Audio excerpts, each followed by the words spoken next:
Magandang gabi sa inyong lahat, mga kalagim. Muli, ako po ang inyong lingkod, si Mr. Jone. Handang maghatid sa inyo ng isa namang kwentong magpapatayo ng inyong mga balahibo. Ang istorya marinig nyo ngayon ay hango sa karansang ipinadala sa atin ng isang tagapakinig na itatago na lang natin sa pangalang Rico. Minsan, ang pagiging mausisa ang nagdadala sa atin sa mga lugar na hindi dapat natin puntahan. At sa mga lugar na yon, may mga bagay tayong matutuklasan, mga bagay na mas gugustuhin pa nating hindi na lang sana nakita. Halina't pakinggan natin ang kwento ni Rico at ng kanyang mga kaibigan sa isang lumang bahay sa probinsya. High school pa lang kami, barkada na kaming tatlo. Ako, si Mark at si Ana. Si Mark yung tipong lagi naghahamon, yung matapang-tapang. Si Ana naman yung kabaligtaran niya, lagi maingat at medyo matatakutin. Ako yung lagi nasa gitna, tagasaway sa kanilang dalawa. College na kami noon, sem break, kaya nagkayayaan kami mag road trip papunta sa probinsya ng lola ni Ana. Plano sana namin mag beach at mag relax lang, pero alam na kapag si Mark ang kasama, laging may side trip na hindi kasama sa plano. Habang bumabiyahe kami sa isang mahabang kalsada na puro palayan ang nasa gilid, may naituro si Mark na isang bahay mula sa malayo. Kitang kita ito dahil nag-iisa lang ito sa isang gitna ng malawak na talahiban. Mukha itong eksena sa isang horror movie gawa sa lumang kahoy. Kinakalawang na ang bubong na yero at halos kinakain na ng mga baging at halaman ng mga dingding. Eksakto sa itsura ng nasa litrato. "Uy, tignan nyo yun!" sigaw ni Mark sabay turo. "Astig, mukhang haunted house, puntahan natin." Agad umiling si Ana. "Huwag na, Mark. Mukhang delikado dyan. Baka gumuho pa yan habang nasa loob tayo." "Ang KG mo naman, Ana," sabi ni Mark. "Adventure to. Saglit lang tayo. Picturean lang natin yung loob para may pang post tayo, di ba Rico?" Napatingin siya sa akin. Naghahanap ng kakampi. Nagkibit balikat lang ako. Sa totoo lang, nagtaka din ako. Ano kayang tsura sa loob? Sino kaya nakatira dyan dati? Sa huli, nanalo ang pangungulit ni Mark.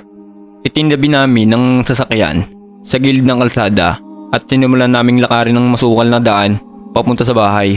Habang papalapit kami, palakas ang tunog ng mga kuliglig at kakaibang ihip ng hangin. Para bang may sariling klima ang lugar na yon. Ang init ng sikat ng araw kanina sa kalsada at biglang napalitan ng malamig na pakiramdam. Grabe, ang luma na talaga, sabi ko habang tinitignan mga butas-butas na dingding at mga bintanang basag na ang salamin. Ang pintuan sa harap ay bahagyang nakawang, para bang nag-aaya sa sino mang dumaan. "Tara na," sabi ni Mark at siya naunang pumasok. Sumunod ako habang si Ana ay nakakapit sa braso ko, halatang kinakabahan. Pagpasok namin sa loob, amoy ng alikabok at nabubulok na kahoy ang sumulubong sa amin. Madilim sa loob, tanging liwanag lang mula sa mga butas at bintana ang nagsisilbing ilaw. Yung sala, may mga sirang upuan at mesa na nakatumba. Puno ng agaw ang bawat sulok. Ang sahig ay marupok na at sa bawat tapak namin ay may maririnig kang lagitnit na nakakaklabot. "Wala naman special dito," sabi ni Mark. Medyo dismayado. "Puro luma at sira lang." "Mabuti na yun," pulong ni Ana. "Umalis na tayo please." "Sandali, akyatin natin yung second floor," sabi ko. Ako naman ngayon ang nagtaka. Baka may mas maganda doon. Pumayag sila. Dahan-dahan kaming umakyat sa hagdan ng kahoy na parang anumang oras ay bibigay. Bawat hakbang ay may kasamang dasal na sana huwag kaming bumulusok pababa. Pagdating namin sa itaas, 3 pinto ang sumalubong sa amin. 2 ay sarado, isa ay nakabukas ng kaunti. Pinunta namin yung nakabukas. Isa itong maliit na kwarto na walang laman kundi isang lumang aparador na wala ng pinto. Sunod namin sinubukan yung isang saradong pinto, nakalak. Yung huling pinto na lang ang natitira. Medyo mas malaki ito. Mukha itong yung master bedroom. Tinulak ni Mark ang pinto at dahan-dahan itong bumukas, kasabay ng isang nakakabingin na ngit-ngit. At doon sa loob ng kwartong iyon, nakita namin ang isang bagay na hindi namin inaasahan.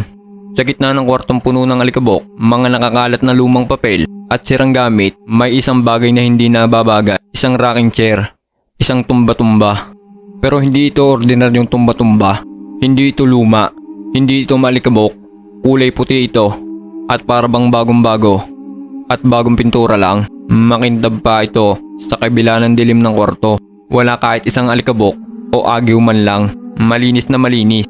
Nakatayo ito sa gitna na para bang may nag-aalaga at naglilinis dito araw-araw. Nagkatingi ng kaming tatlo. Walang nagsasalita. Ang tanging maririnig mo lang ay ang paghinga naming kinakapos. Paano? Paano naging ganyan yan? Basag ni Ana sa katahimikan. Nanginginig ang boses. Ang linis-linis kumpara sa lahat ng bagay dito. Baka may bagong may-ari na, sabi ni Mark. Pero halata sa boses niya na hindi rin siya kumbinsido. Baka inumpisa ng ayusin tong bahay. Pero bakit isang upuan lang? Tanong ko. At bakit dito sa pinakadulong kwarto sa taas, walang bakas ng paa sa alikabok maliban sa atin? Imposibleng may umakit dito para lang iwan yan. Lahat kami ay nakatitig lang sa puting tumba-tumba. May kakaibang bigat sa hangin. Parang may nanunod sa amin. Parang may naghihintay. At doon nagsimula ang katatakutan. Dahan-dahan, dahan-dahan, gumagalaw ang tumba-tumba. Umuuga ito ng marahan na parang may hindi nakikitang tao na nakaupo dito. Pabalik-balik, walang tunog na ginagawa. Basta gumagalaw lang ito, mag-isa. Napaurong kaming tatlo. Si Ana ay napasigaw ng mahina. Hindi, hangin lang yan. Pilit na sabi ni Mark, galing sa bintana. Pero alam naming lahat na imposible yun. Sarado ang mga bintana sa kwarto at walang malakas na hangin. Ang pag-uga nito ay perpekto, may ritmo. Tapos, may narinig kami. Isang mahinang tunog, para siyang hitbi, isang babaeng umiiyak, mahina lang sa simula, pero unti-unting lumalakas. Nanggagaling ito sa direksyon ng tumba-tumba. Kasabay ng paglakas ng pag-iyak, bumibilis din ang pag-uga ng upuan.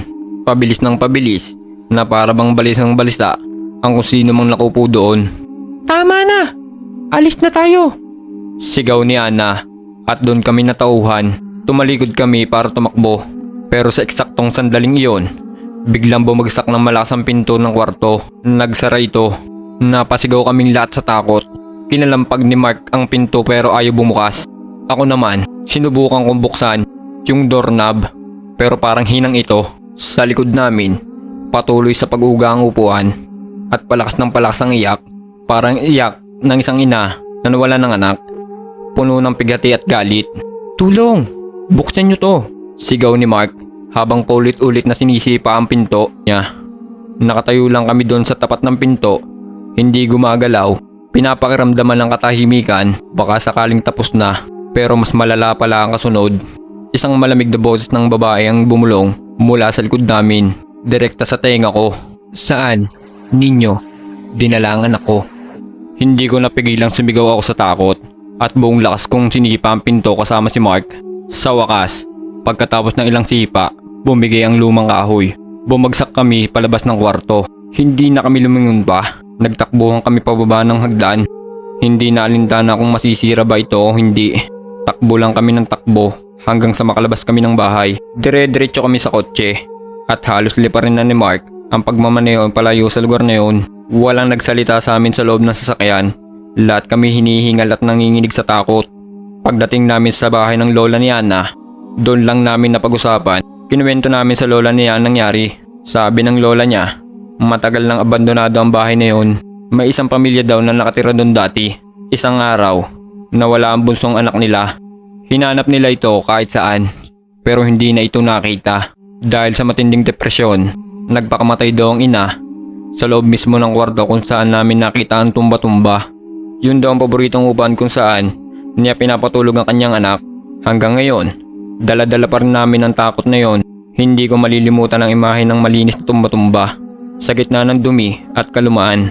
At hindi mawawala sa isip ko ang malamig na bulong na iyon. Ang boses ng isang inang naghahanap at naghihintay. Minsan, mas mabuti na talagang huwag nang pumasok sa mga lugar na dapat ay nananatili nilang sarado. At iyan ang nakakilabot na karanasan ni Rico at ng kanyang mga kaibigan. Ano sa tingin nyo ang misteryong bumabalo sa puting tumba-tumba? Mayroon din ba kayong mga karanasang katulad dito? I-share nyo naman sa comment section sa ibaba.